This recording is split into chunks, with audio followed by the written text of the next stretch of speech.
In the turbulent times of the Old West, one name stood out among the legends of gunmen and outlaws: Clay Allison. Known for his violence and shooting skills, Allison gained a reputation as the deadliest gunman of his time. In this video, we dive into the life of Clay Allison, uncover the man behind the legend, and unravel the mysteries of the Old West's deadliest gunman. Robert A. Clay Allison, commonly known as Clay Allison, was born on September 2, 1841, in Waynesboro, Tennessee. He was the fourth of 9 children born to Jeremiah and Mariah Brown Allison. His father was a Presbyterian minister who raised cattle and sheep to feed the family. Unfortunately, Clay's father passed away when he was only 5 years old.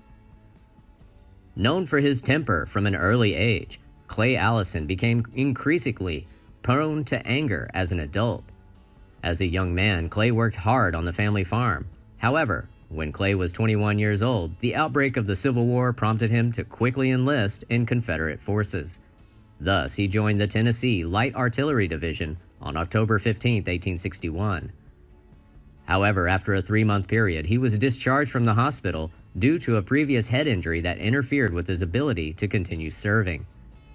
On September 22, 1862, Allison enlisted again, this time in the 9th Tennessee Cavalry Regiment, under the leadership of the famous Confederate commander, General Nathan Bedford Forrest, with the nickname Saddle Mage.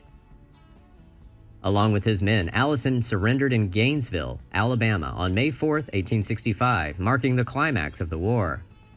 After a brief stint as prisoners of war, Allison and his comrades were paroled on May 10th and allowed to return home. Upon returning to civilian life, Allison found himself entangled in various conflicts before deciding to leave Tennessee for Texas. A commonly recounted incident involved a corporal from the 3rd Illinois Cavalry Federation arriving at the Allison family farm with the intention of gaining control. Reacting quickly, Clay took his gun from the closet and calmly dispatched the Confederate soldier. Settling in for a while, Clay Allison immersed himself in learning how to raise cattle and quickly became a skilled cowherd. In 1866, he contracted Charles Goodnight and Oliver Loving to accompany them on the famous Goodnight Trail that spanned Texas, New Mexico, and Colorado. By about 1867, Clay was the trailmaster for M.L. Dalton. He then worked alongside his brother-in-law, Lewis Coleman, and Irwin W. Lacey, both respected figures in the livestock industry. The Allison brothers quickly integrated into the social circles of Cimarron and Elizabethtown, establishing lasting friendships with cowboys and ranchers. However, law enforcement has yet to establish a solid presence in these newly established settlements, leading to the noisy behavior of drunken cowboys who will participate in shootings and street terror. Local pubs and casinos were once gathering places for these unruly individuals, where they would commit acts of vandalism, such as bombarding lamps, lanterns, mirrors, and glasses. Also, they're happy to make newcomers dance when shots hit them in the leg. In the fall of 1870, Clay Allison made the indelible impression on the residents of Elizabethtown because of his irritable and violent nature. Charles Kennedy, suspected of murdering and robbing overnight guests in his secluded cabin on the Palo Flechado Pass, is being held in Elizabethtown Prison. It was there that Clay, along with several accomplices, broke into the prison, put a rope around Kennedy's neck, and mercilessly dragged him across the town's main street on horseback. Allison then decapitated Kennedy, preserving his severed head in a sack as he traveled 29 miles to Cimarron. In a macabre performance, Allison crashed his head into the fence in front of Lambert's Inn, later known as the St. James Hotel.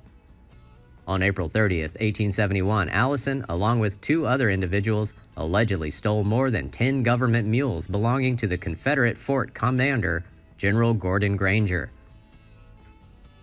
In the fall of the same year, he attempted a similar event, but when faced with soldiers rushing into the corral, Allison accidentally opened fire, wounding himself in the leg.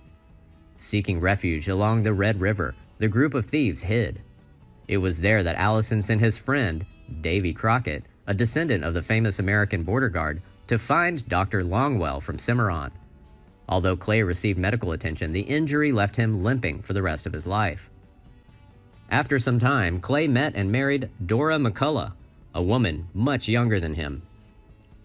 After getting married, Allison ran into a man who had caught his attention, Mace Bowman, one evening at Lampert's End, where a conversation about Wild Bill Hickok took place.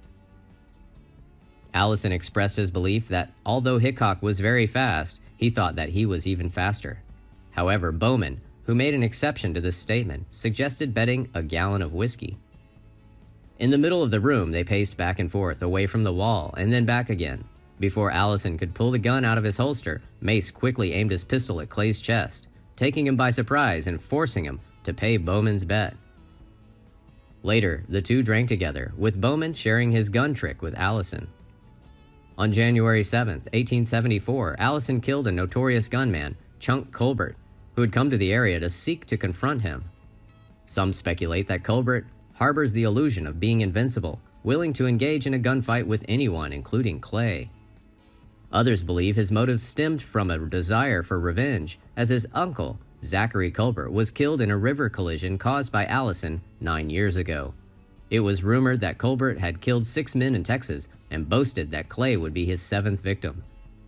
Concealing his true intentions, Colbert managed to locate Allison, and the two men continued to spend most of their day drinking, gambling, and participating in horse races. Later that evening, Colbert invited Allison to dinner at the Clifton House, and Clay accepted. Sensing the danger of possible trouble, Clay remained wary, but their conversation seemed friendly as they sat down to enjoy a hearty meal in front of them. Once seated, Colbert discreetly placed the gun on his lap, while Allison placed his own on the table. When the meal was over, Colbert suddenly reached for the gun under the table and was about to shoot Allison. However, his barrel hit the dinner table, allowing Allison to quickly pull out his own revolver. He fired one shot, hitting Colbert in the head.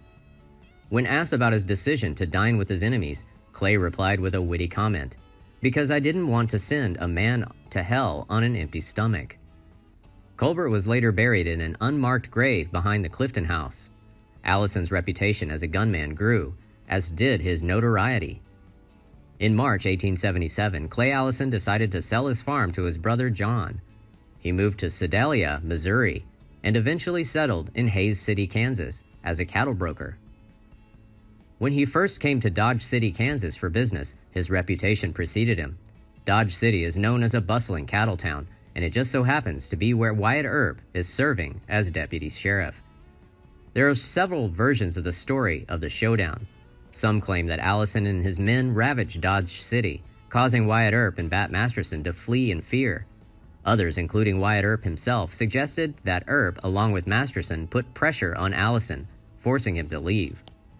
The most plausible account of the incident, as recorded by the famous Pinkerton detective agent Charles Siringo and supported by eyewitness testimony, showed that Allison was confronted by a tavern manager and another herder who asked him to leave, with little or no contact with Wyatt Earp.